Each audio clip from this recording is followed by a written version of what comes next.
12 राज्य, 3500 किलोमीटर और 150 दिन तक चलेगी कांग्रेस की भारत जोड़ो यात्रा। राहुल गांधी की रिलॉन्चिंग या 2024 के लिए बैटिंग। भारत जोड़ो यात्रा का क्या है मकसद?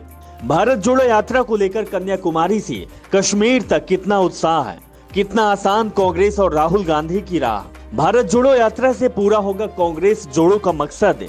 क्या कांग्रेस को मिलेगी संजीवनी? देश की राजनीति में कभी सबसे ताकतवर पार्टी रही और सबसे ज्यादा सत्ता पर काबिज रह चुकी कांग्रेस पार्टी इस वक्त भारी अंतर्कलह और बिखराव से जूझ रही है। एक तरफ कांग्रेस पार्टी के बड़े और पुराने नेता पार्टी का साथ छोड़कर जा रहे हैं, तो दूसरी तरफ कांग्रेस अपने आप को तराशने में लगी हुई है।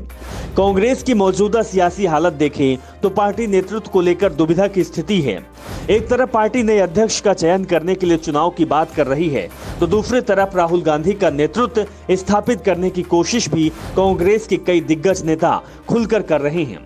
राहुल गांधी के नेतृत्व पर भरोसा जता रहे हैं, तो दूसरी तरफ एक तबका ऐसा भी है जो कांग्रेस की कमान किसी गैर गांधी परिवार वाले नेता को सौंपने की वकालत कर रहा है। लोकसभा चुनाव में करीब 1.5 साल का समय बचा हुआ है, लेकिन देश की सियासी फिजा में अभी से ही चुनावी रंग घुलने लगे हैं। विपक्ष दलों ने एकजुटता की हुंकार भर दी है। बीजेपी 2024 में सत्ता की हैट्रिक लगाने के लिए बेताब है। बिहार के मुख्यमंत्री नीतीश कुमार विपक्षी एकता मुहिम में जुट गए हैं, तो कांग्रेस भारत जोड़ो यात्रा की शुरुआत कर दी है, जिसकी अगुवाई राहुल गांधी कर रहे हैं। हालांकि इस यात्रा को पार्टी गैर राजनीतिक बता रही है, लेकिन इसका सियासी मकसद जगजाहिर है। कहा जा रहा है कि इस भारत जोड़ो यात्रा के जरिए कांग्रेस पार्टी राहुल गांधी की रिलॉन्चिंग करने की कोशिश में है।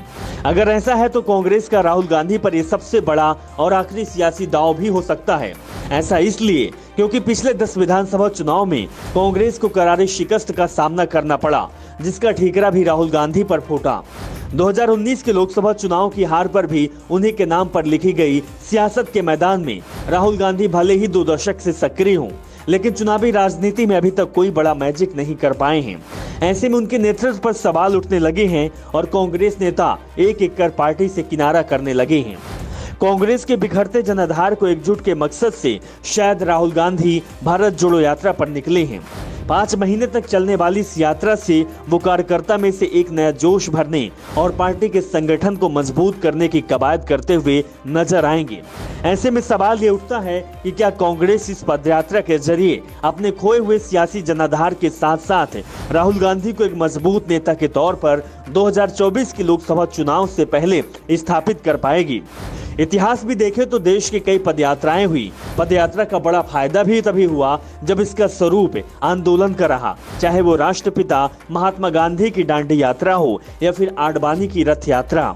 युवा तर्क कहे जाने वाले चंद्रशेखर की देश भर में भारत एकता यात्रा सियासी तौर पर काफी सफल रही थी। ऐसे में राजीव गांधी ने भी देश को जानने और समझने के लिए पदयात्रा की थी।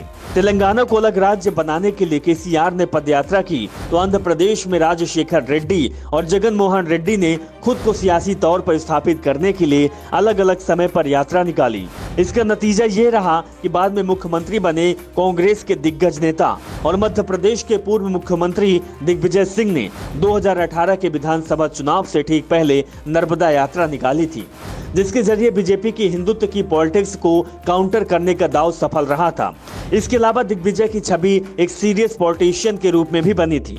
ऐसे में सचिन पायलट ने राजस्थान में वसुंधरा राजे के नेतृत्व वाली बीजेपी सरकार के खिलाफ पूरे प्रदेश में पदयात्रा कर माहौल बनाया था। इसका नतीजा था कि कांग्रेस दोनों ही राज्यों में सरकार बनाने में सफल रही थी। ऐसे में राहुल गांधी की भारत जोड़ो यात्रा कितनी सफल होती है, ये तो आने वाला समय ही बताएगा। Bureau report.